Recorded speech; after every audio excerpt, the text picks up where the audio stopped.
Hello everyone, कैसे हैं आप सब लोग। चलिए अच्छे होंगे। शुरुआत करते हैं। आज से हम लोग अपना 12th क्लास का फिजिक्स शुरू करना है। यहाँ पर ये जो वीडियो आप लोग देख रहे हैं, अगर आप लोग इस वीडियो का सही एडवांटेज लेना चाहते हैं तो उसके लिए सबसे ज़्यादा ज़रूरी जो है वो आप लोगों को नोट्स फॉलो करना है, राइट। जो नोट्स हैं वो मैं आप लोगों को वीडियो के लिंक में दे दूंगा, है ना। क्लियर, डिस्क्रिप्शन में आप लोग देख लीजिएगा, लिंक मिल जाएगा आपको। तो वहाँ पर पीडीएफ नोट्स पड़ा हुआ है। उस नोट्स के थ्रू, क्योंकि यहाँ पर जैसे मैं कोई भी टॉपिक एक्सप्लेन करता हूँ तो उस टॉपिक को एक्सप्लेन करने के बाद वही चीज़ आप लोग नोट्स में पढ़ेंगे तो आपको वो चीज़ अच्छे से समझ में आएगी और प्रॉपर तरीके से याद हो जाएगी, राइट। तो यही सिस्टम हमें फॉलो करना है ना। ये सिस्टम अगर आप फॉलो करेंगे तो आप देखेंगे कि आपके अंदर काफ़ी अच्छे चेंजेस आ जाएंगे, राइट। और 12th क्लास में एक बात और होती है कि बच्चे जब 11th पास करके 12th क्लास में आते हैं तो काफ़ी सारे बच्चों का 11th वाला पार्ट काफ़ी पुअर होता है और उनको ऐसा लगता है कि 12th क्लास में हमें प्रॉपर समझ में नहीं आएगा। तो ऐसा कुछ भी नहीं है ना। ऐसा नहीं है कि 11th का फ़र्क पड़ता नहीं है 12th पे, फ़र्क पूरा पड़ता है, राइट। लेकिन आप बिल्कुल घबराएं नहीं, अब जो हो गया उसके लिए रो नहीं सकते, आगे अपने आप को इम्प्रूव कर सकते हैं। 12th क्लास की फिजिक्स जब मैं आपको पढ़ाऊँगा तो बीच बीच में जहाँ पर भी 11th क्लास के कॉन्सेप्ट्स आएंगे तो वहाँ पर उस मोमेंट पे मैं उस 11th क्लास के कॉन्सेप्ट को आपको एक्सप्लेन कर दूंगा। और जब मैं उसे एक्सप्लेन करूँ तो बाकायदा आप वीडियो को पॉज करके उन चीज़ों को अपने पास नोट डाउन करें, प्रॉपर तरीके से एक जगह पे सारी चीज़ें वो रख लें, राइट।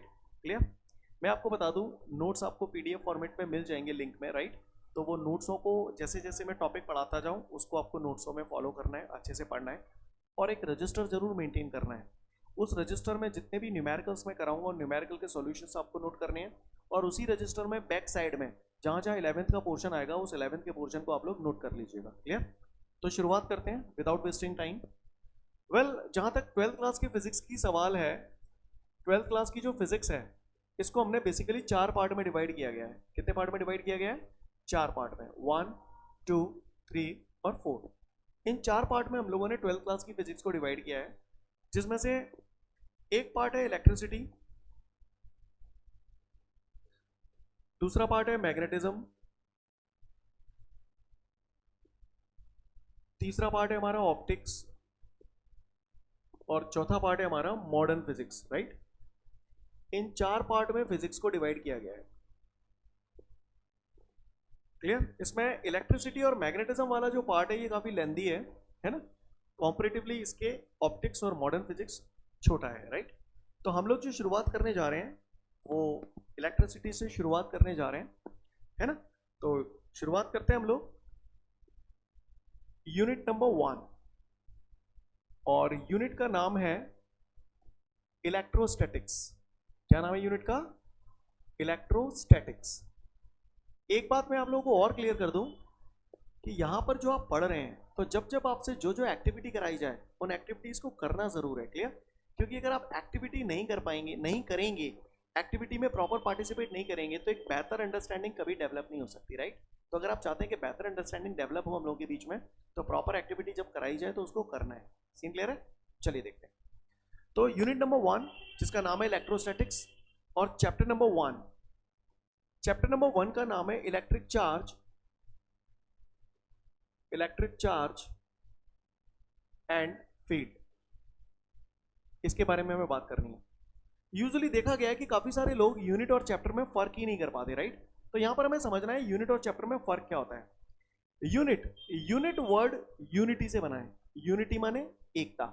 जब एक एक करके काफी सारी चीजें मिल जाती हैं, एक समूह बन जाता है तो उसको आप बोलते हो यूनिटी, एकता।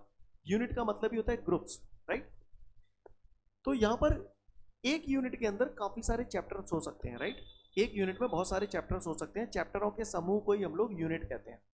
यहाँ पर 12th क्लास की फिजिक्स में आपका जो यूनिट नंबर 1 है उसमें टोटल 2 चैप्टर हैं, चैप्टर नंबर 1 और चैप्टर नंबर 2।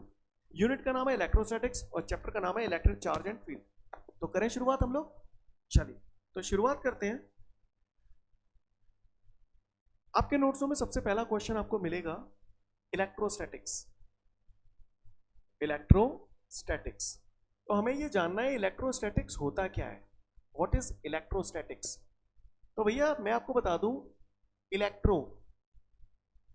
इलेक्ट्रो वर्ड का मतलब इलेक्ट्रिसिटी बोल दूं या फिर इनडायरेक्टली मैं इसे चार्ज भी बोल सकता हूं, right. The flow of charge is called electricity. तो तो आप इलेक्ट्रिसिटी बोल दो या चार्ज बोल दो।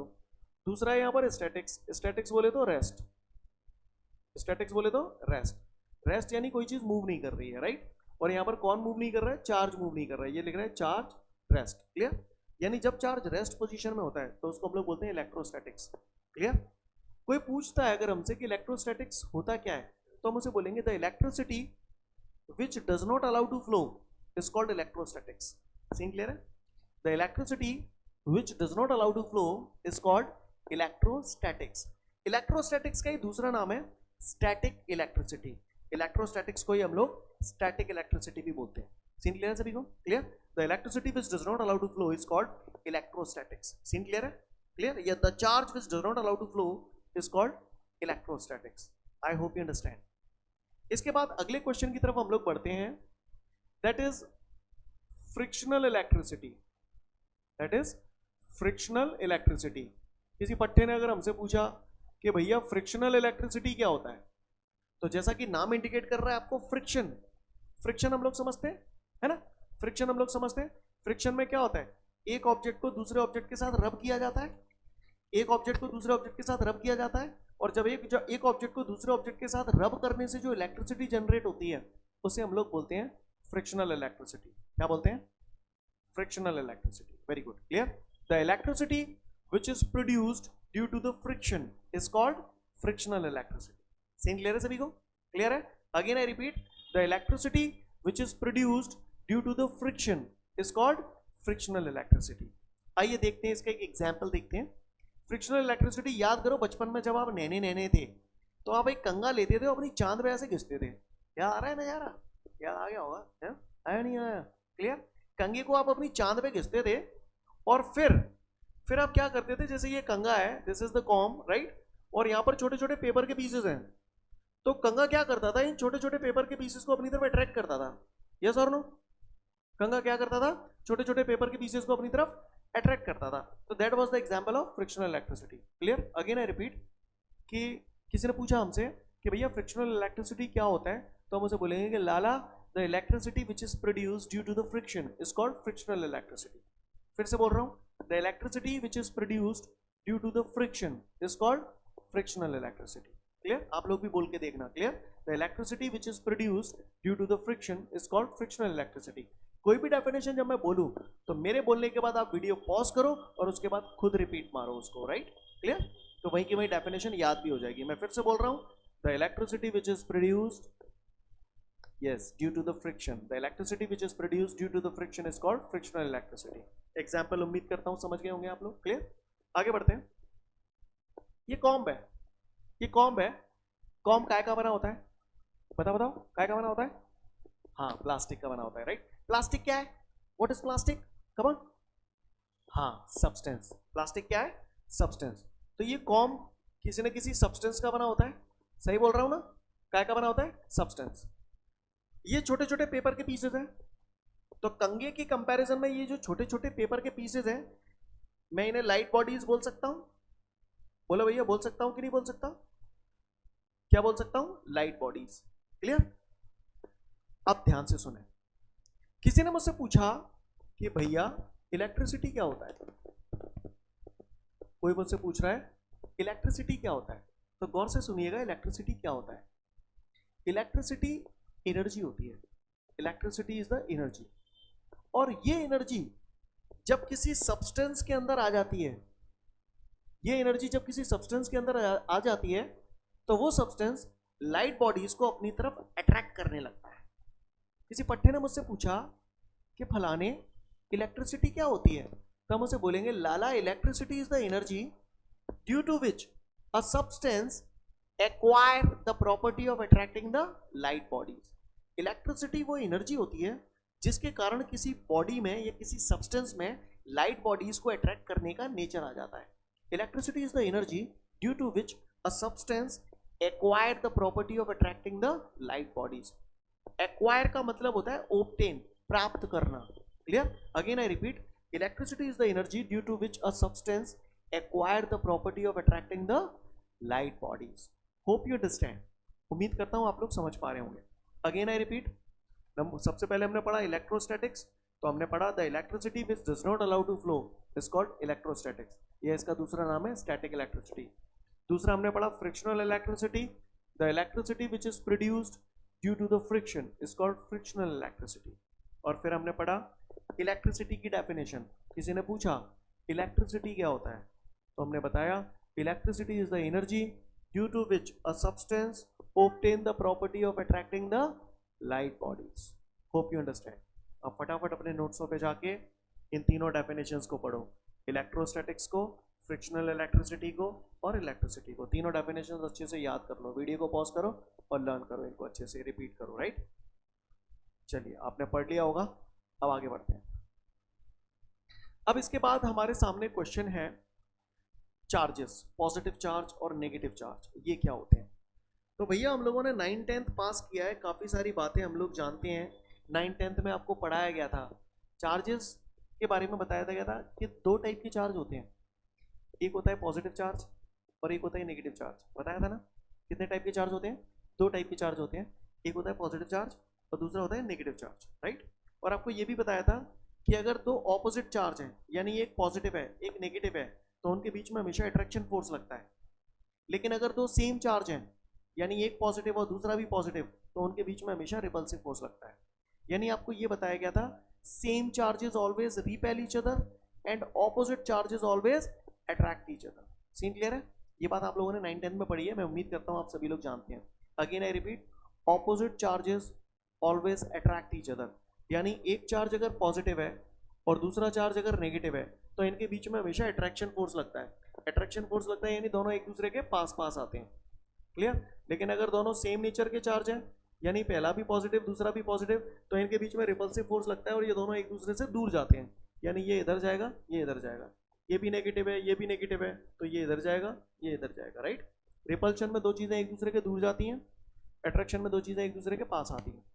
आप ऐसे समझो, आप किसी रोड से जा रहे हो और आपको टिक्की का ठेला दिख जाए, तो आप उसकी तरफ अट्रैक्ट होगे या रिपेल होगे, आप उसके पास जाओगे, अट्रैक्ट होगे उसकी तरफ, अट्रैक्शन में दो चीजें पास आती हैं।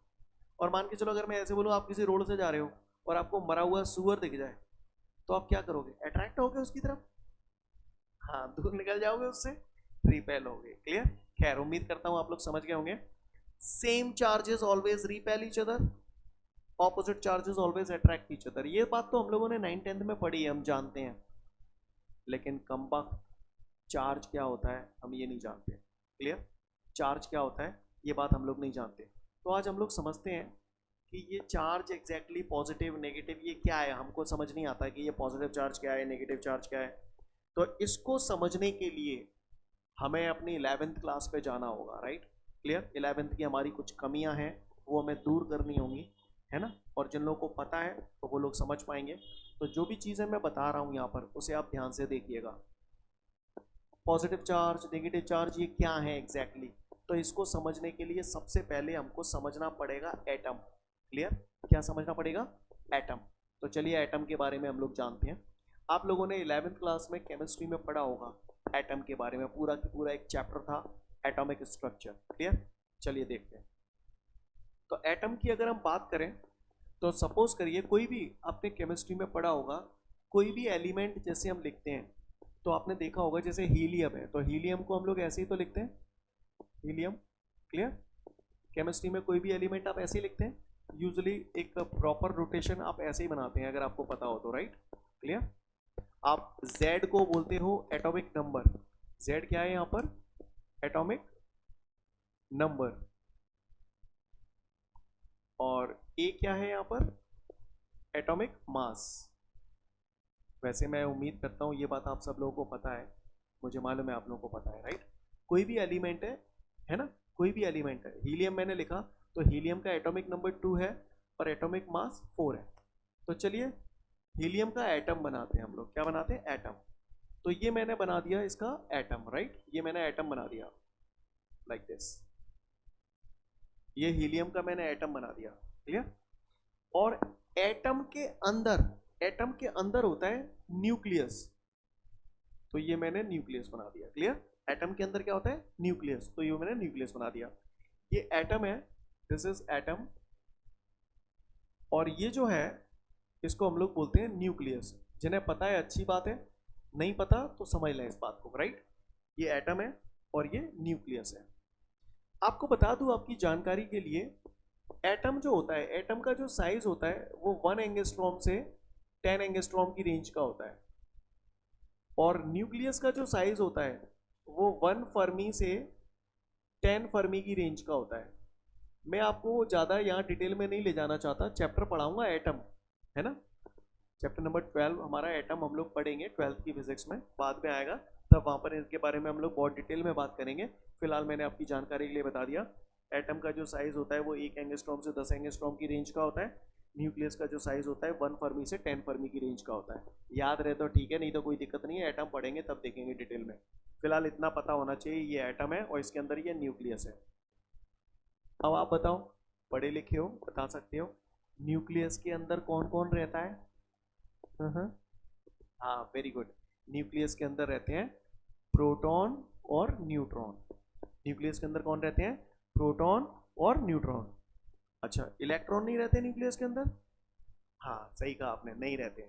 इलेक्ट्रॉन न्यूक्लियस के बाहर चक्कर लगाते हैं, राइट। तो ये मैंने बना दिया यहाँ पर इलेक्ट्रॉन। सीन क्लियर है? क्लियर?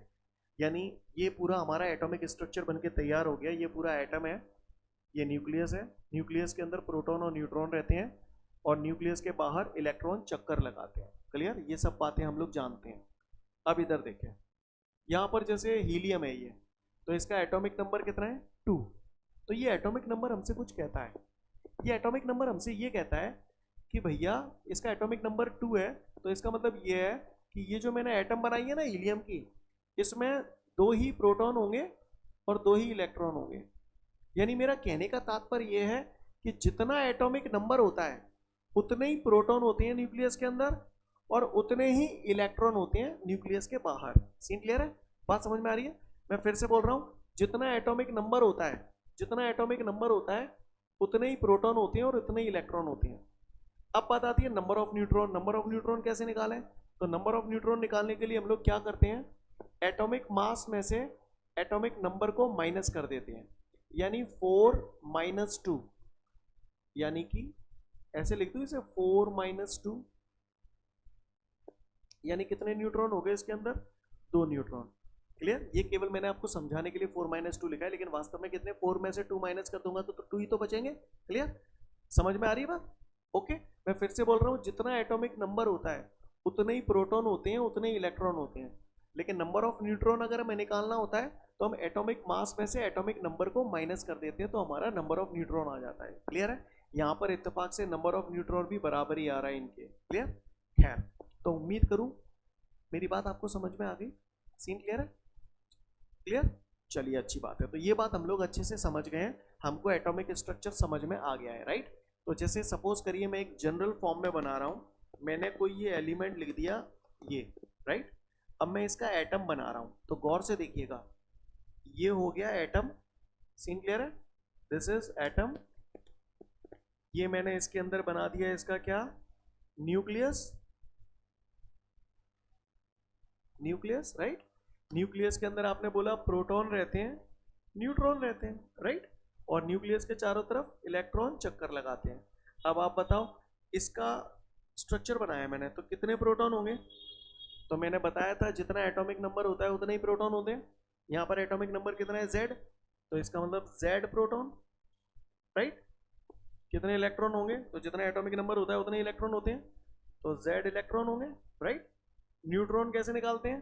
तो मैंने बताया था 4 - 2, राइट। एटॉमिक मास में से एटॉमिक नंबर को माइनस कर देते हैं, यानी A - Z। सीन क्लियर है? बात समझ में आ रही है? तो कोई भी एलिमेंट अगर मैं यहाँ लिख दूं तो आप उसका ऐसे स्ट्रक्चर बना देंगे, जैसे मैंने हीलियम का ऐसे बनाया, ऐसे आप किसी भी एलिमेंट का बना सकते हैं। अब आपको मैं अगर कोई भी एलिमेंट दूं तो उस एलिमेंट को देख के हम उसका एटॉमिक स्ट्रक्चर बना पाएंगे? उम्मीद करता हूं बना पाएंगे, राइट। चलिए फिर से देखते हैं, एक एक बनाते हैं हम लोग। सपोज करिए मैंने लिखा है यहाँ पर ऑक्सीजन। क्लियर?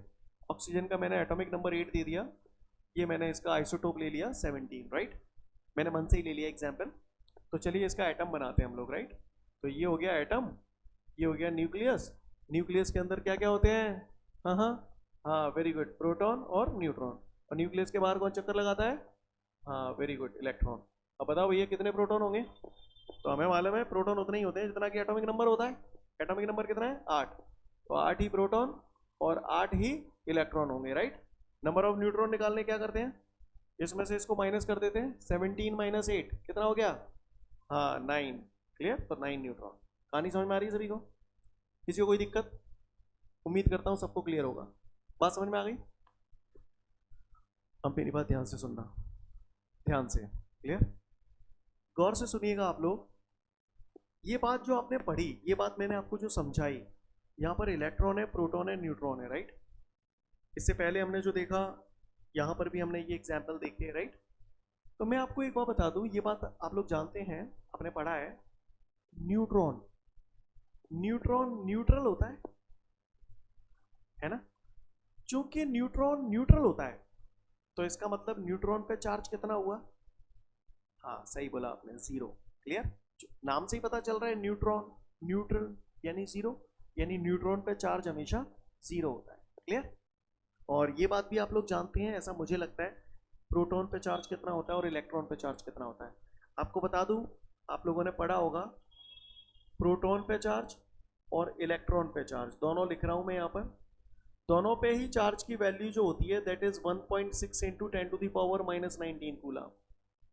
यानी मेरा कहने का तात्पर्य यह है, प्रोटॉन पे चार्ज उतना ही होता है जितना कि इलेक्ट्रॉन पे चार्ज होता है।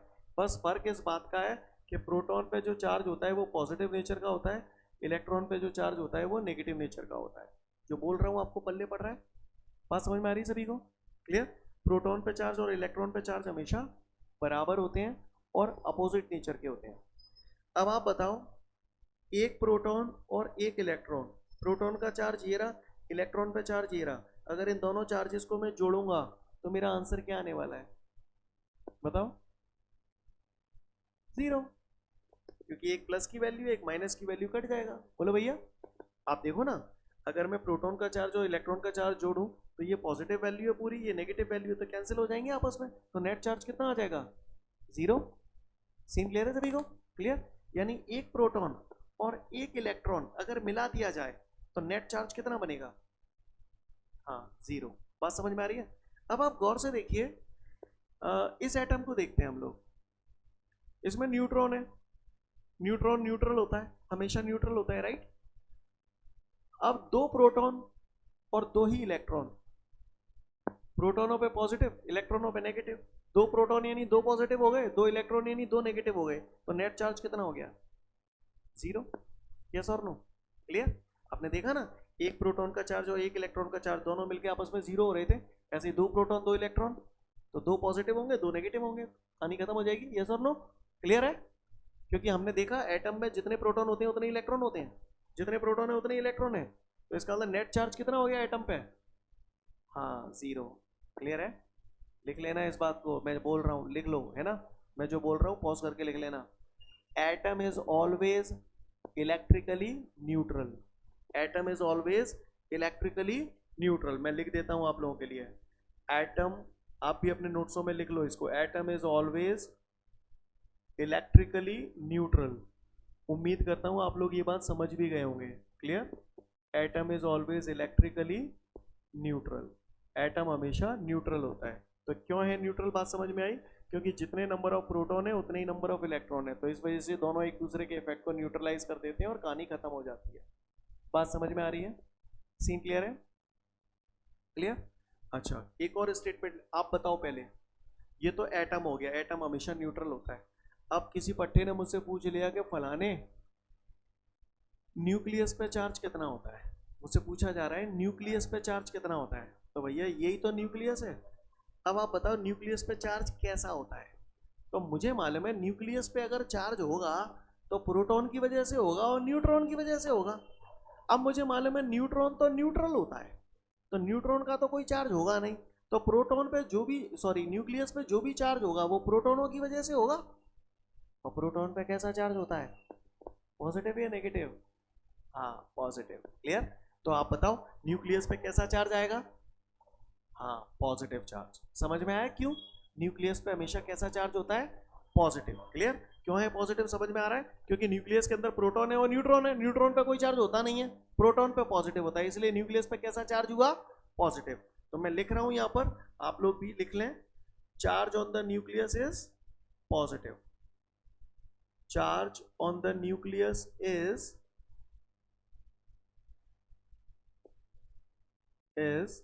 पॉजिटिव। तो क्यों बोल रहा हूं पॉजिटिव, उम्मीद करता हूं आप लोग समझ गए होंगे, क्लियर। न्यूक्लियस पे जो चार्ज होता है वो हमेशा कैसा होता है, पॉजिटिव चार्ज होता है। एटम हमेशा कैसा होता है, इलेक्ट्रिकली न्यूट्रल। एटम हमेशा कैसा होता है, इलेक्ट्रिकली न्यूट्रल। सीन क्लियर है सभी को, किसी को कोई दिक्कत? अच्छी बात है। अगर आपको ये बात समझ में आ गई है तो यहाँ पर मैं आपको एक छोटी सी टेबल बनवाना चाहता हूँ। हो सकता है वो टेबल आप में से ज़्यादातर लोगों को याद हो, उन्होंने 11th में पढ़ी होगी। पढ़ी है, अच्छी बात है, याद है, अच्छी बात है। नहीं याद है तो मैं बना रहा हूँ, आप उसको लिख लें, वो आपको बहुत हेल्प करेगी, राइट। तो वो टेबल मैं यहाँ पर लिखने जा रहा हूँ, ध्यान से देखिएगा सब लोग, है ना। चलिए, तो यहाँ पर मैं जो टेबल बना रहा हूँ उसको ध्यान से देखिए पहले, उसके बाद नोट कर लेना। पार्टिकल, यहाँ मैं पार्टिकल का नाम लिख रहा हूँ, राइट, और कुछ एक खास पार्टिकल्स की बात कर रहा हूँ, जिसमें से एक है पॉजिट्रॉन। पॉजिट्रॉन को आप गलती से भी प्रोटॉन समझने की कोशिश ना करें, प्रोटॉन अलग है, पॉजिट्रॉन अलग है, राइट। इसकी बात क्यों कर रहा हूँ थोड़ी देर बाद आपको समझ में आएगा। पॉजिट्रॉन,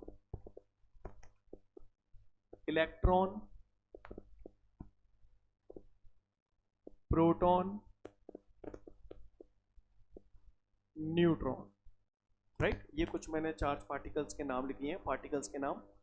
अब बात कर रहा हूं इन पर चार्जेस की, किस पार्टिकल पे कितना चार्ज होता है, राइट। पॉजिट्रॉन, पॉजिट्रॉन पे चार्ज होता है 1.6 इंटू 10⁻⁻19 कूलम। इलेक्ट्रॉन पे भी चार्ज सेम होता है 1.6 इंटू 10⁻⁻19 कूलम। प्रोटॉन पे भी चार्ज सेम होता है 1.6 इंटू 10⁻⁻19 कूलम। और न्यूट्रॉन चूंकि न्यूट्रल होता है तो इसलिए उस पर चार्ज कितना हो गया, 0, क्लियर, क्योंकि वो न्यूट्रल होता है, राइट। तीनों पे चार्ज की वैल्यू सेम है, पॉजिट्रॉन, इलेक्ट्रॉन और प्रोटॉन, तीनों पे चार्ज की वैल्यू सेम है। बस फर्क इस बात का है कि पॉजिट्रॉन पे पॉजिटिव चार्ज, प्रोटॉन पे पॉजिटिव चार्ज, और इलेक्ट्रॉन पे जो होता है वो नेगेटिव चार्ज, क्लियर है। अब बात आती है मासेस, मास, किसका मास कितना होता है, राइट। तो आपको बता दूं पॉजिट्रॉन का जो मास होता है that is 9.1 into 10⁻⁻31 kilogram. Electron का मास भी सेम होता है 9.1 इंटू 10⁻⁻31 किलोग्राम। प्रोटॉन का मास होता है 1.672 इंटू 10⁻⁻27 किलोग्राम। और न्यूट्रॉन का मास होता है 1.675 इंटू 10⁻⁻27 किलोग्राम। क्लियर, इस टेबल को आप लोग अच्छे से बना लें, क्लियर, अच्छे से, ठीक है। और बनाना ही काफ़ी नहीं है, इसको अच्छे से याद भी रखें। आपको हर पार्टिकल का, जितने भी ये पार्टिकल है सबका चार्ज, मास पता होना चाहिए। सीन क्लियर है, बात समझ में आ रही है सभी को, अच्छे से पता होना चाहिए आपको, क्लियर। ये सारी वैल्यूज आपको बिल्कुल कंठस्थ याद होनी चाहिए। अब मैं यहाँ पर कुछ स्टेटमेंट दे रहा हूँ, उसको आप ध्यान से देखिएगा सभी लोग। मैं ये कहने की कोशिश कर रहा हूँ यहाँ पर पॉजिट्रॉन और इलेक्ट्रॉन, इन दोनों को जरा ध्यान से देखिए। सारे काम सेम है, दोनों के चार्ज भी सेम है, दोनों के मास भी सेम है। केवल एक ही बात का फर्क है कि पॉजिट्रॉन पे पॉजिटिव चार्ज है और इलेक्ट्रॉन पे नेगेटिव चार्ज है, बाकी के सारे काम सेम है। इसीलिए हम पॉजिट्रॉन को एंटी पार्टिकल ऑफ इलेक्ट्रॉन बोलते हैं। किसी ने पूछा इलेक्ट्रॉन का एंटी पार्टिकल कौन होता है, तो बोलना पॉजिट्रॉन। और किसी ने पूछा पॉजिट्रॉन का एंटी पार्टिकल कौन होता है, तो बोलना इलेक्ट्रॉन। क्लियर, दोनों एक दूसरे के एंटी हैं। एंटी पार्टिकल इसलिए बोल रहा हूं क्योंकि इनकी सारी कैरेक्टरिस्टिक सेम है, दोनों पे चार्ज सेम, दोनों का मास सेम, बस चार्जेस का जो नेचर है वो अपोजिट नेचर है, इस वजह से एंटी हैं ये दोनों एक दूसरे के, क्लियर। तो अगर किसी ने मुझसे पूछ लिया पॉजिट्रॉन का एंटी पार्टिकल कौन है, तो इलेक्ट्रॉन, इलेक्ट्रॉन का एंटी पार्टिकल कौन है, तो पॉजिट्रॉन, क्लियर। अब आप एक बात बताओ, क्या मैं प्रोटॉन को इलेक्ट्रॉन का एंटी पार्टिकल बोल सकता हूं, प्रोटॉन को? हाँ, नहीं बोल सकता, क्योंकि चार्ज तो सेम है लेकिन मासेस सेम नहीं है, राइट। सीन क्लियर है। तो इलेक्ट्रॉन का एंटी पार्टिकल कौन हुआ? पॉजिट्रॉन। पॉजिट्रॉन का एंटी पार्टिकल इलेक्ट्रॉन। चलिए कुछ बातें और देखते हैं हम लोग यहाँ पर। यहाँ पर मैं एक बात साफ नोटिस कर पा रहा हूँ, जितना चार्ज प्रोटॉन पे है उतना ही चार्ज इलेक्ट्रॉन पे है, बस नेचर ही तो अपोजिट है, न्यूमेरिकल वैल्यू तो दोनों की ही सेम है। तो क्या मैं ये ऐसे लिख सकता हूँ, charge of proton is equal to charge of electron? बोलो भैया। और इलेक्ट्रॉन पे चार्ज को हम लोग कईयों बार स्मॉल ई से भी डिनोट करते हैं, क्लियर? ओके, इसी जगह ये लिखा है तो मैं उसकी जगह ये भी लिख सकता हूँ या ये भी लिख सकता हूँ, क्लियर है? प्रोटॉन पे चार्ज बराबर होता है इलेक्ट्रॉन पे चार्ज के, और ये बराबर है इलेक्ट्रॉन का चार्ज। और इलेक्ट्रॉन पे चार्ज आप लोग जानते ही हो 1.6 into 10 to the power minus 19 coulomb, clear है? 1.6 into 10 to the power minus 19 coulomb. Scene clear है? तो ये बात आपको समझ में आनी चाहिए, ये मैंने यहाँ पर जो लिखा है। सीन क्लियर है? QP बराबर QE बराबर E। QP यहाँ पर क्या है? Charge of proton. QE क्या है? Charge of electron. Scene clear है? और देखो, आपने ये देखो गौर से जरा, प्रोटॉन का मास देखो और न्यूट्रॉन का मास देखो, ऐसा नहीं लग रहा दोनों के मास बराबर है? यानी मैं ये कहना चाहता हूं mass of proton, clear, mass of proton is approximately equal to mass of neutron. Proton का मास लगभग बराबर होता है न्यूट्रॉन के मास के, क्लियर? प्रोटॉन का मास और न्यूट्रॉन का मास लगभग बराबर होता है, राइट? आप देख पा रहे हैं, क्लियर? आपने कई बार देखा होगा, जैसे दो बच्चे हैं, ट्विंस हैं, जुड़वा हैं, यूजुअली आप लोग समझते हो दोनों जुड़वा हैं तो दोनों की एज सेम होती है, राइट? लेकिन फिर भी अगर कोई पूछे कि, जैसे हमने उससे पूछा कि भाई तुम में से कौन बड़ा है, तो एक कहता है कि मैं इस वाले से, मैं दूसरे वाले से 2 सेकंड बड़ा हूँ, लेकिन क्या आप उसे वाकई बड़ा मानते हैं? आप दोनों को सेम ही मानते हैं ना? Same year. यहाँ पर भी देखो आप, मास ऑफ प्रोटॉन और मास ऑफ न्यूट्रॉन लगभग बराबर ही हैं, लेकिन अगर बात बड़े और छोटे की ही आ जाए कि कौन सा ज्यादा है और कौन सा कम है, तो किसका मास ज्यादा है? आप ही बता दो। न्यूट्रॉन का, राइट? क्योंकि ये 1 देखो ये तो सेम ही है, यहाँ 1.675 है और यहाँ 1.672 है, तो न्यूट्रॉन का मास प्रोटॉन के मास से ज्यादा होता है, राइट? अगर बात कम ज्यादा की आ जाए तो, लेकिन ऑन एंड एवरेज हम लोग क्या बोलते हैं कि बराबर है, इसीलिए mass of proton is approximately equal to mass of neutron. क्या मैं उम्मीद करूं कि आप लोग मेरी बात समझ गए? अगर आप मेरी बात समझ गए हैं, ठीक है, अगर आप मेरी बात समझ गए हैं तो फिर गौर से सुनिएगा और ध्यान से देखिएगा, राइट? अगर ये पूरी बात आपको समझ में आ गई तो ध्यान से हम लोग देखेंगे अब ऑन द बोर्ड। अब मैं आपको बताता हूं कि भैया किसी भी बॉडी पे अगर पॉजिटिव चार्ज, नेगेटिव चार्ज ये जो आते हैं तो वो क्यों आ रहे हैं, क्या रीजन है ना? ऐसा क्या होता है कि बॉडी पे पॉजिटिव और नेगेटिव चार्ज आ जाते हैं? तो आइए समझने की कोशिश करते हैं। अब आप समझने लायक हैं, राइट? क्लियर? गौर से देखिएगा। मैंने यहाँ पर 2 एलिमेंट ले लिए, एक मैंने ले लिया हीलियम, ठीक है, और दूसरा मैंने ऑक्सीजन। वैसे ही मन से मैंने केवल आपको समझाने के लिए एग्जाम्पल ले लिए, राइट? ये मैंने 2 अलग अलग चीजें ले ली, एक ऑक्सीजन ले लिया, एक हीलियम ले लिया, मैं इनके एटम बना रहा हूँ, ठीक है? तो ये मैंने एटम बनाए बढ़िया, ये एटम, एटम के अंदर न्यूक्लियस, न्यूक्लियस में प्रोटॉन और न्यूट्रॉन और बाहर इलेक्ट्रॉन। इसी तरीके से इसका भी मैंने एटम बना लिया, एटम, एटम के अंदर न्यूक्लियस, न्यूक्लियस के अंदर न्यूट्रॉन और प्रोटॉन और बाहर इलेक्ट्रॉन, क्लियर? अब मुझे मालूम है कितने प्रोटॉन होते हैं। एक मिनट, मैं एक बार दोबारा बना दूं, थोड़ा सिमिलैरिटी होगी तो अच्छा लगेगा आपको। फिर से मैंने यहाँ न्यूक्लियस बना दिया, प्रोटॉन, न्यूट्रॉन और ये इलेक्ट्रॉन, क्लियर? तो चलिए देखते हैं, जितना एटॉमिक नंबर होता है उतने ही प्रोटॉन होते हैं। कितने प्रोटॉन होंगे इसमें? हाँ, वेरी गुड, 2 प्रोटॉन। कितने इलेक्ट्रॉन? 2। बताया था मैंने, जितना एटॉमिक नंबर होता है उतने ही प्रोटॉन उतने ही इलेक्ट्रॉन, है ना? न्यूट्रॉन निकालना है तो क्या करते हैं, इसमें से इसको माइनस कर देते हैं, तो 2 न्यूट्रॉन। सीन क्लियर सभी को? इधर आओ, बताओ भाई कितने प्रोटॉन है? तो जितना एटॉमिक नंबर उतने ही प्रोटॉन, 8 प्रोटॉन 8 इलेक्ट्रॉन। और न्यूट्रॉन कैसे निकालते हैं, इसमें से इसको माइनस कर देते हैं, 17 माइनस 8 9 न्यूट्रॉन। समझ में आई बात? ये सब बातें तो मैं पढ़ा चुका हूँ, अब गौर से देखिएगा, अब चीज़ें जुड़ेंगी। किसी भी बॉडी पे पॉजिटिव और नेगेटिव चार्ज क्यों आता है ये हमें समझना है। आप एक बार बताइए, मैंने अभी आपको पढ़ाया frictional electricity, the electricity which is produced due to the friction is called frictional electricity. तो मैंने बताया था 2 चीज़ों को रब करते हैं, राइट? रब करते हैं। अभी अभी आपने पढ़ा थोड़ी देर पहले कि एटम हमेशा इलेक्ट्रिकली न्यूट्रल होता है, ये हीलियम का एटम है, ये न्यूट्रल है, ये ऑक्सीजन का एटम है, ये भी अपने आप में न्यूट्रल है। न्यूट्रल क्यों है पहले इसको देखते हैं। न्यूट्रॉन, न्यूट्रॉन तो ऑलरेडी न्यूट्रल होते हैं। प्रोटॉन पे पॉजिटिव चार्ज, इलेक्ट्रॉन पे नेगेटिव चार्ज, दो प्रोटॉन है दो इलेक्ट्रॉन है, दोनों एक दूसरे के इंपैक्ट को खत्म कर देंगे, न्यूट्रल। ऐसे ही यहाँ पर 8 प्रोटॉन 8 इलेक्ट्रॉन के इंपैक्ट को खत्म कर देंगे, और न्यूट्रॉन तो न्यूट्रल होता ही है, यानी ये भी न्यूट्रल है ये भी न्यूट्रल है। अब आप गौर से देखिएगा, फ्रिक्शनल इलेक्ट्रिसिटी में हमने पढ़ा था कि जब एक बॉडी को दूसरी बॉडी के साथ रब किया जाता है तो वहाँ इलेक्ट्रिसिटी पैदा हो जाती है, जिसे हम फ्रिक्शनल इलेक्ट्रिसिटी बोलते हैं, है ना। और इलेक्ट्रिसिटी कुछ और नहीं है, फ्लो ऑफ चार्ज, राइट। तो यहाँ पर चार्ज प्रोड्यूस हो जाता है, तो वो चार्ज क्यों प्रोड्यूस हो जाता है उसका कारण समझने की कोशिश करते हैं। इससे पहले कि कारण समझाऊं, आप लोग मुझे बताओ, सपोज करिए मैंने एक एग्जांपल ले लिया, +9 - 2, आंसर क्या आएगा? हाँ वेरी गुड, +7, राइट। अगर मैंने बोला -9 + 2, आंसर क्या आएगा? हाँ सही बोला आपने, -7। समझ में आता है ये बात आपको? आओ इधर आओ। तो हुआ क्या, फ्रिक्शनल इलेक्ट्रिसिटी में मैंने कहा दो चीजों को मैं रब करूंगा तो इलेक्ट्रिसिटी पैदा होगी। इलेक्ट्रिसिटी पैदा होना यानी चार्ज पैदा होना, तो चार्ज क्यों पैदा हो रहा है, कारण समझें।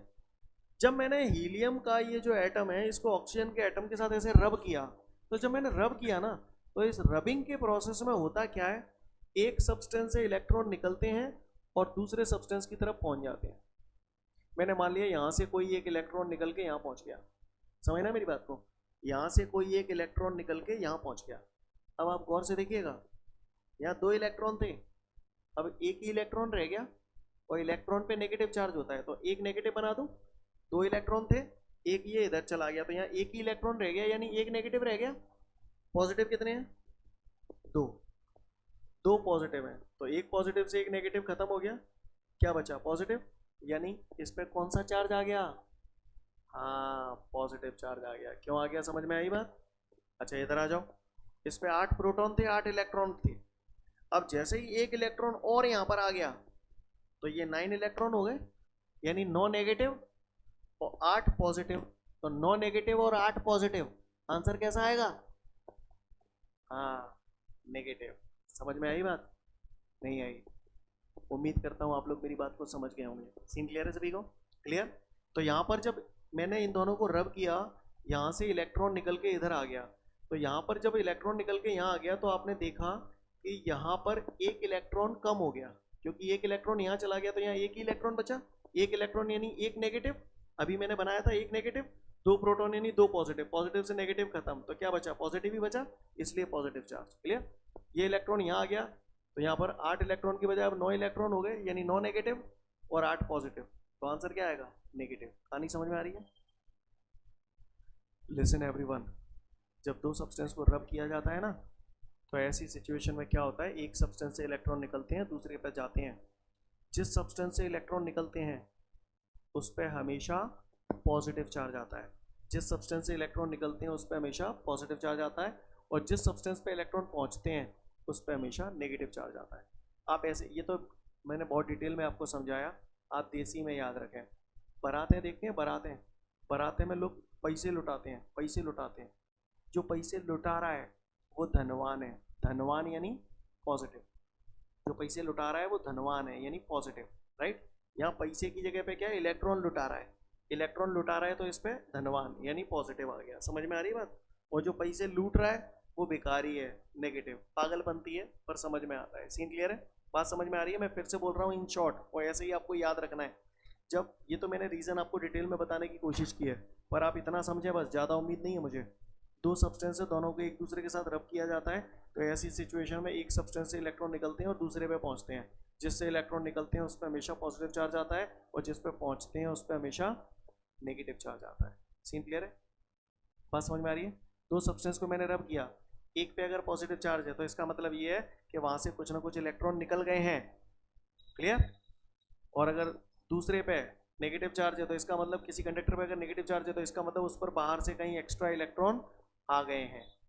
जो बोल रहा हूँ आपको पल्ले पड़ रहा है? तो किसी भी कंडक्टर पे पॉजिटिव और नेगेटिव चार्ज क्यों आता है, बात समझ में आ रही है सभी को? किसी को कोई दिक्कत? उम्मीद करता हूँ सबको क्लियर हो गया होगा ये। क्लियर। किसी भी बॉडी पे पॉजिटिव और नेगेटिव चार्ज आने का कारण समझ में आता है सभी को? किसी भी बॉडी पर अगर पॉजिटिव चार्ज आ रहा है तो इसका मतलब उस बॉडी से कुछ इलेक्ट्रॉन निकल रहे हैं। क्लियर। किसी भी बॉडी पे पॉजिटिव चार्ज है तो क्या समझिए, किसी भी बॉडी पे पॉजिटिव चार्ज आ गया, इसका मतलब बामे थे इलेक्ट्रॉन हाँ निकल गए हैं। और किसी बॉडी पे अगर नेगेटिव चार्ज आ गया तो इसका मतलब क्या है, हाँ, उस पर कहीं एक्स्ट्रा इलेक्ट्रॉन आ गए हैं बाहर से। क्लियर? अब फिर से बात करते हैं, गौर से सुनना। अगर किसी बॉडी पे पॉजिटिव चार्ज है तो इसका मतलब उसमें से कुछ इलेक्ट्रॉन निकल गए। अब आप बताओ, उसमें से अगर कुछ इलेक्ट्रॉन निकल गए तो उसका जो मास है, मास वो बढ़ जाएगा या घट जाएगा? हाँ, घट जाएगा। कोई बॉडी है, उसका मास कुछ ना कुछ है, अब उसमें से अगर कुछ इलेक्ट्रॉन निकल जाएंगे, उसमें पॉजिटिव चार्ज कब आता है? जब उसमें से कुछ इलेक्ट्रॉन निकलते हैं। जब कुछ इलेक्ट्रॉन निकल जाएंगे तो जाहिर सी बात है उस बॉडी का मास कम हो जाएगा। यस और नो?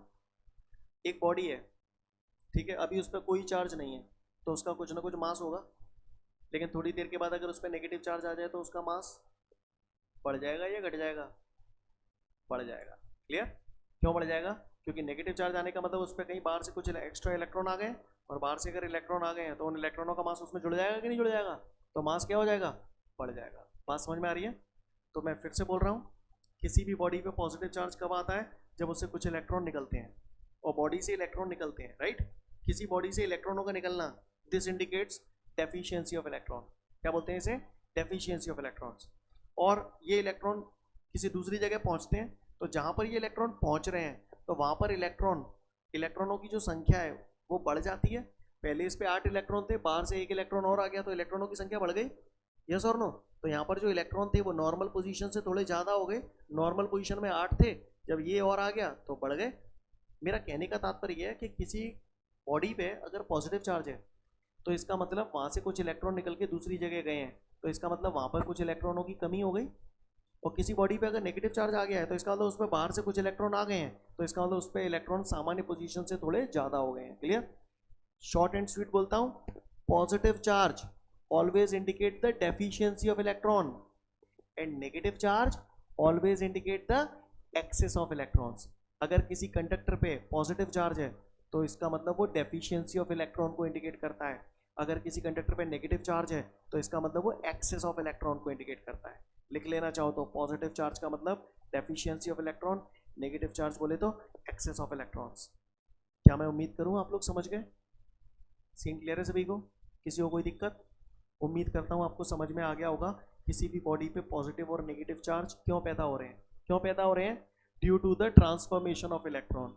इलेक्ट्रॉन जब एक सब्सटेंस से दूसरे सब्सटेंस पे जाता है तो जिससे इलेक्ट्रॉन निकलते हैं उस पर पॉजिटिव चार्ज आ जाता है। तो क्यों पॉजिटिव आ गया समझ में आ गया, क्यों नेगेटिव आ गया समझ में आ गया? क्लियर? उम्मीद करता हूँ आप लोगों को समझ में आ गया होगा कि किसी भी बॉडी पे पॉजिटिव और नेगेटिव चार्ज क्यों पैदा हो रहे हैं। ठीक है, आप लोगों को ज़्यादा डेप्थ में पढ़ने की ज़रूरत नहीं है, पर हाँ इतनी बात आप लोग अपने दिमाग में बिठा लें कि किसी कंडक्टर पे अगर पॉजिटिव चार्ज आया है तो वहाँ से कुछ इलेक्ट्रॉन निकल के दूसरी जगह पहुँच गए हैं, है ना? और वहाँ से कुछ इलेक्ट्रॉन निकल के दूसरी जगह पहुँच गए हैं तो इसका मतलब वहाँ पर कुछ इलेक्ट्रॉनों की कमी हो गई है। और अगर किसी कंडक्टर पे नेगेटिव चार्ज आ गया इसका मतलब क्या है? कहीं बाहर से कुछ एक्स्ट्रा इलेक्ट्रॉन आ गए हैं, यानी एक्सेस अमाउंट ऑफ इलेक्ट्रॉन हो गए। क्लियर है? तो उम्मीद करता हूँ आप लोगों को समझ में आ गया होगा कि किसी भी बॉडी पे पॉजिटिव और नेगेटिव चार्ज क्यों पैदा होते हैं। आज मैं आप लोगों को पहला दिन है, ज़्यादा स्ट्रेस नहीं दे रहा हूँ। आप लोग केवल इलेक्ट्रोस्टैटिक्स का डेफिनेशन पढ़ लेना अच्छे से, फ्रिक्शनल इलेक्ट्रिसिटी का डेफिनेशन पढ़ लेना, और इलेक्ट्रिसिटी का डेफिनेशन अच्छे से याद कर लेना। ठीक है, बाकी की जो चीज़ें मैंने पढ़ाई हैं इनको बहुत अच्छे से ध्यान रखना। जो जो चीज़ें मैंने नोट करवाई थी यहाँ पर वो आप लोगों ने नोट कर ली होंगी वीडियो पॉज करके। ये आपकी 11th की कमियाँ थी। ठीक है, कल हम लोग पढ़ेंगे आगे कि पॉजिटिव चार्ज और नेगेटिव चार्ज का डेफिनेशन क्या होता है। क्लियर? अभी आप उस डेफिनेशन को बिल्कुल ना पढ़ें, डेफिनेशन तो मैं अभी बताऊँगा आपको। क्लियर? तो उम्मीद करता हूँ आप लोग को यहाँ तक सारी चीज़ें क्लियर होंगी। क्लियर? अगले दिन अगला वीडियो आपके पास आ जाएगा। सिस्टमेटिकली अगर आप देखेंगे तो चीज़ें आपको सारी समझ में आएंगी। क्लियर? ठीक है, तो फिर आज के लिए पर्याप्त है। Thank you everyone, have a great day to all of you guys. जय हिंद।